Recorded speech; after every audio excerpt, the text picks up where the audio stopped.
با درود. امروز 8 مارس روز جهانی زن 2026 هست.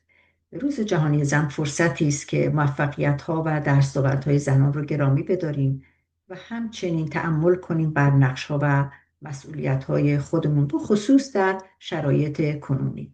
راستش رو بخواین که در شرایطی که ایران عزیز ما زیر جنگ، فشار جنگ و بمباران هست، و وقتی یاد این مدرسه دخترانه میفتم که نزدیک 200 دانش آموز جانشون رو از دست دادن، نفسم تنگ میشه. بنابراین در چنین شرایطی گفتن تبریک بسیار دشوار هست.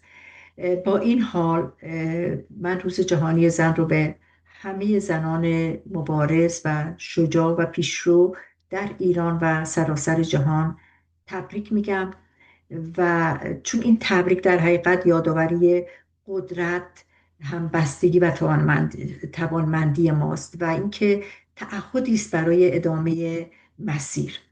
امروز بیش از هر زمان دیگری با توجه به شرایط کنونی لازم هست که ما زنان از صحنه تحولات سیاسی، اجتماعی و فرهنگی کنار نکشیم و اجازه ندیم که فشارهای سیاسی و بحرانهای اجتماعی یا فضاهای محدود کننده ما رو به حاشیه برونه و نقش زنان رو کمرنگ بکنه. همزمان لازم هست که ما دنبال جریانات واپسگرا نباشیم، جریاناتی که در طول تاریخ تلاش کردند که زنان رو به حاشیه برونن، صدای اونها رو سرکوب بکنن و منافع خود رو بر منافع زنان ترجیح بدن.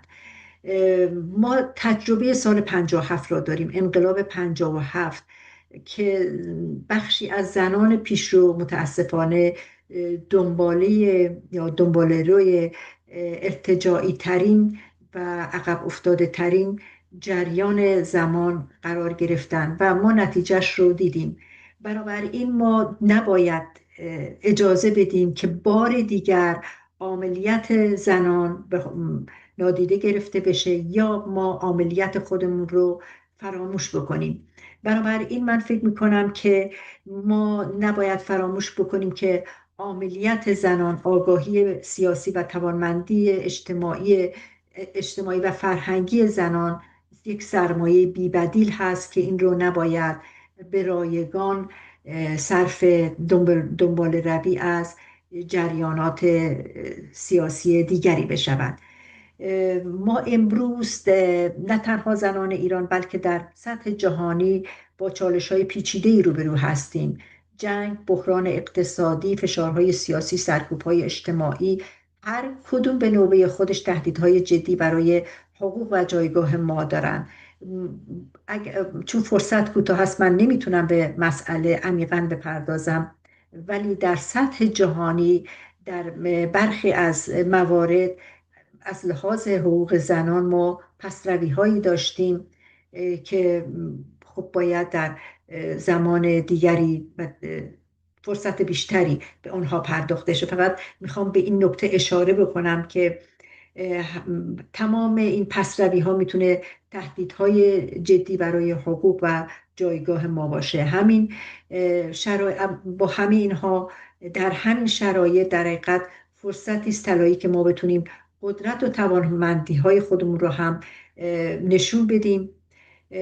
تجربیات تاریخی و در حقیقت مطالعات اجتماعی و سیاسی نشون داده که زنان در بحران ها میتونن عامل کلیدی برای تغییر، بازسازی و پیشبرد عدالت و صلح هم محسوب بشن.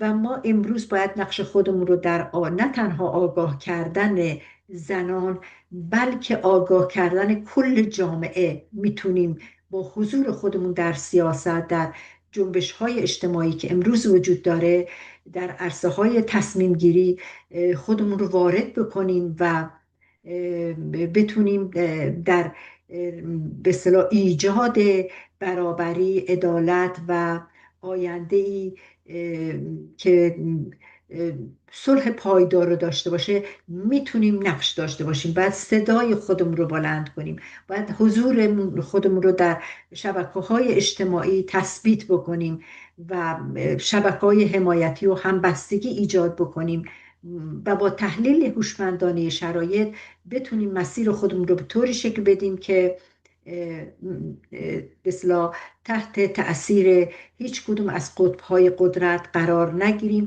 و بلکه اون قطب‌های قدرت رو تحت تأثیر زنان، خواستهای زنان و جنبش زنان قرار بدیم. ما زنان میتونیم نماد مقاومت و خلاقیت جمعی باشیم و توانمندی های ما در رهبری های اجتماعی، سازماندهی در حقیقت جنبش ها و ایجاد تغییرهای اجتماعی خیلی زیاد هست. ما میتونیم نقش تعیین کننده و بنیادینی داشته باشیم. این توانمندی خودمون رو نباید دست کم بگیریم.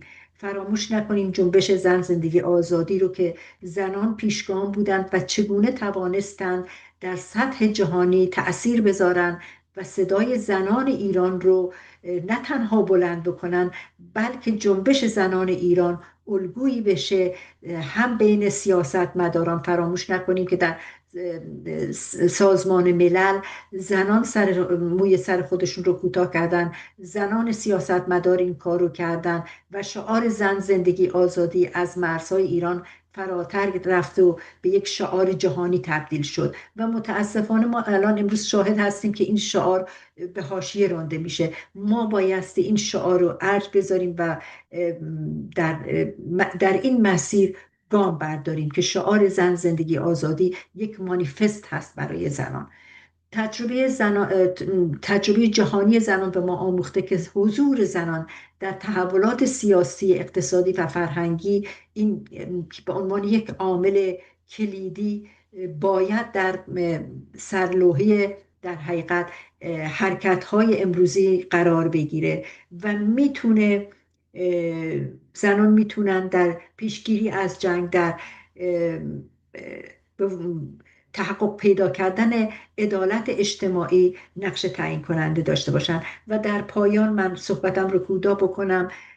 پیامی که من واقعا دوست دارم و امیدوارم که در این صحبت من رسیده باشه این هستش که ما زنان باید عاملیت خودمون رو حفظ کنیم، مسیر خودمون رو باید آگاهانه بسنجیم و هرگز اجازه ندیم که جریانهای عقب افتاده و محدود کننده صدای ما رو خاموش بکنن. ما امروز نه تنها روز جهانی زن رو جشن میگیریم و موفقیت ها و شجاعت های زنان رو گرامی میداریم، بلکه با هم تعهد میکنیم که فعال، هوشیار و قدرتمند باقی بمونیم و تعهد میکنیم که بتونیم آینده‌ای بسازیم که عاری از خشونت و بر مبنای برابری و دموکراسی باشه. با سپاس از شما.